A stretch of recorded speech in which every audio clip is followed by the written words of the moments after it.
Hello, everyone, and welcome back to the Commander's Forge. My name is Andy Bentley, and the Forge is an area for me to talk about Magic, Commander, and anything else while I try and drag this whole mental health thing back to where it's supposed to be.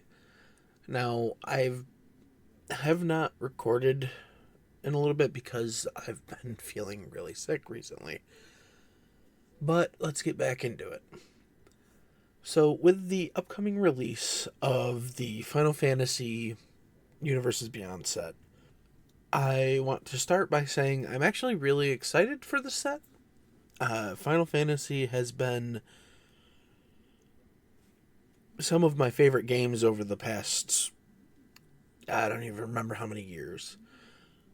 On the DS, I played 1, 2, and 3. Then my first Final Fantasy game was actually Final Fantasy X, which is still one of my top games. It's not my favorite, but it's definitely up there. Then a fun story about that one is the first copy I bought of that game, I bought in Canada, not in the US. And if you know anything from back then, the US version was a very nerfed version of the game. But since I bought it in Canada, I had the international version.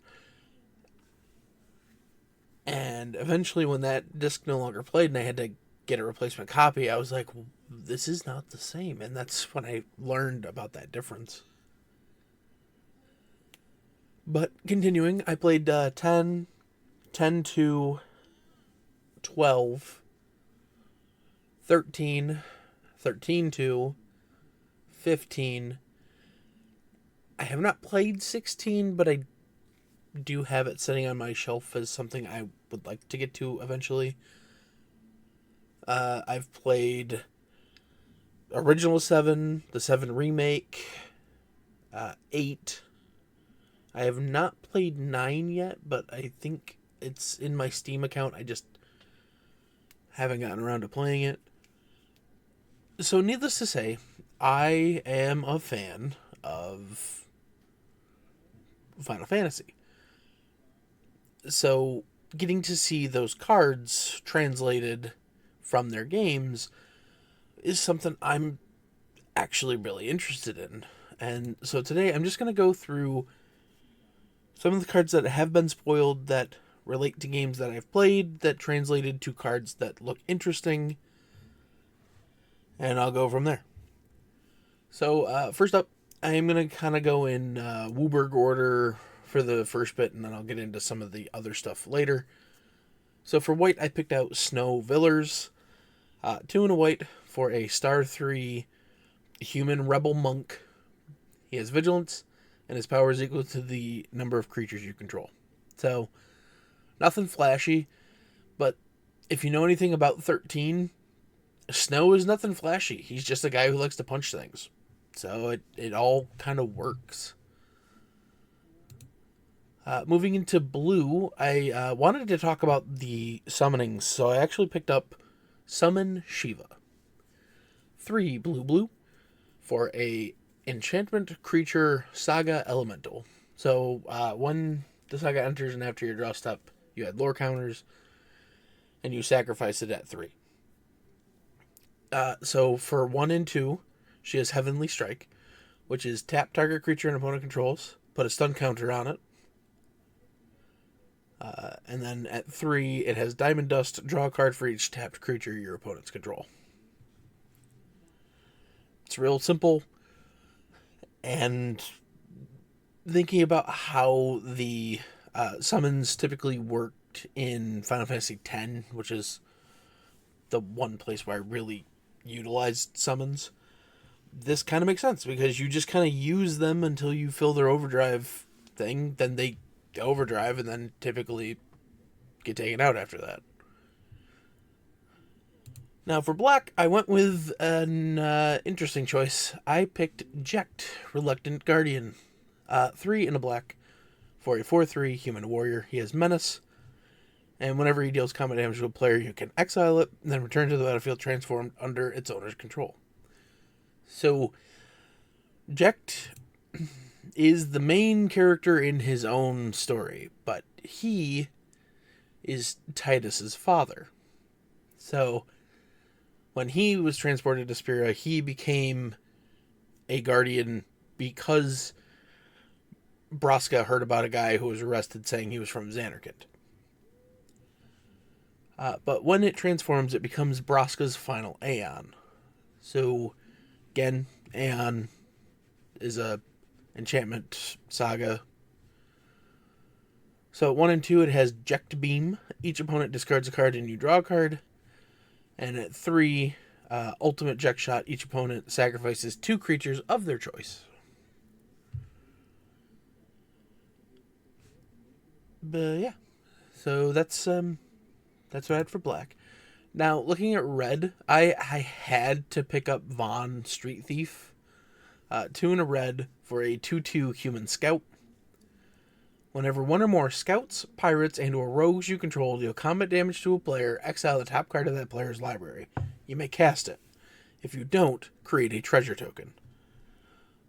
Whenever you cast a spell you don't own, put a +1/+1 counter on each scout, pirate, and rogue you control. Now, is this my favorite character from Final Fantasy XII? No. But I love the design of this card. And yeah, it just kind of does what it wants. I'd love to see this have like Menace or something, but for the most part, it's a pretty solid card. Next up, I snagged this one simply because of the name, and it's Ride the Shoepuff, or as they say in the game, Rides the Shoepuff. It's 1 and a green for an enchantment. It has landfall. Whenever a land you control enters, put a +1/+1 counter on target creature you control, and you can pay 5 green. This enchantment becomes a 7/7 beast creature in addition to its other types. It's just... it's a stupid, like, joke card from the game, and I love that something like this got included. But the one I actually picked for green is Tifa Lockhart. 1 and a green for a 1/2 human monk with trample and landfall. Whenever land you control enters, double Tifa Lockhart's power till end of turn. And I've already seen people putting together what they call the God Hand, and how you can like turn to take somebody out in the one-on-one formats, which is insane, but hey,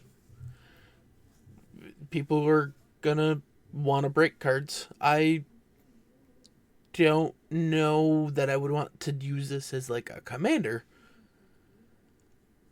but who knows? We'll see down the line. Next up, I have Balthier and Fran. 1, a red and a green for a 4/3 human rabbit, because, well, obviously. They have reach, and vehicles you control get +1/+1 and have vigilance and reach, and whenever a vehicle crewed by Balthier and Fran this turn attacks, if it's the first combat phase of your turn, you can pay 1, a red and a green. If you do, after this phase, there's an additional combat phase. It's not terribly often that we see red-green vehicles being, like, the main thing, and I kind of like that this is. That said, it's also just a 4/3 with reach that buffs vehicles. So, and it does contain 2 of my favorite characters from Final Fantasy XII, but not my favorite character. I actually haven't seen a card for him yet. Next up, I would be remiss if I did not mention Cid, Timeless Artificer. 2, a white and a blue for a 4/4 human artificer. Artifact creatures and heroes you control get +1/+1 for each artificer you control and each artificer card in your graveyard. A deck can have any number of cards named Cid, Timeless Artificer, and cycling for a white and a blue. There's also, I believe, 13 or 14 different versions of this art, and it's going to be expensive to try and get them all. I know that much. I did like this take on it. It's essentially what I predicted a while back. Like, instead of making like 15 different versions of Sid, make one Sid and then just use different versions of the art. So I did call that. Anyway, moving on to the next white blue commander I want to talk about. Hope. Estheim. I never really cared about his last name. I always just called him Hope. Anyway, a white and a blue for a 2/2 human wizard. He has lifelink, and at the beginning of your end step, each opponent mills X cards, where X is the amount of life you gained this turn. It's just another way we can weaponize life gain, and I kind of like seeing more ways to do that. And this does it in white and blue. Next up, I have Lightning, Army of One. One, a red and a white, for a 3/2 human soldier. She has first strike, trample, and lifelink, and the ability Stagger. Whenever lightning deals combat damage to a player, till your next turn, if a source would deal damage to that player or a permanent that player controls, it deals double that damage instead. Yeah, just clean, simple. I feel like the best way to move forward with her is actually to give her double strike, because then you actually have like the potential of one-shotting somebody fairly quickly with lightning as your commander. Oh boy, am I gonna have to build another Boros deck? Anyway, next up we have Sin, Sphere's Punishment, 4 and black, green, blue for a 7/7 Leviathan Avatar. Flying, whenever Sin enters or attacks, exile a permanent card from your graveyard at random, then create a tapped token that's a copy of that card. If the exiled card is a land card, repeat this process. So I've actually played against somebody who proxied a Sin because he wanted to kind of play it and see how it was going to play after it came out. And my God, did it make the most egregious lands deck I've ever seen. It was beautiful. So I'd love to see what else we can do with that. Now, the last of the creatures I want to talk about is Titus, Blitzball Star. Yes, I understand that his name is supposed to be Titus, but it just sounds so wrong to me. Anyway, so Titus Blitzball Star, 1, a white and a blue for a 2/1 human warrior. Whenever an artifact you control enters, put a counter on Titus. And whenever Titus attacks, tap target creature and opponent controls. So, is this particularly giving me the vibes of him in, the game? But it is his personal story in Final Fantasy X that you start with, and it's his struggles, so I wanted to, talk about him. And the whole, when an artifact enters, he gets stronger.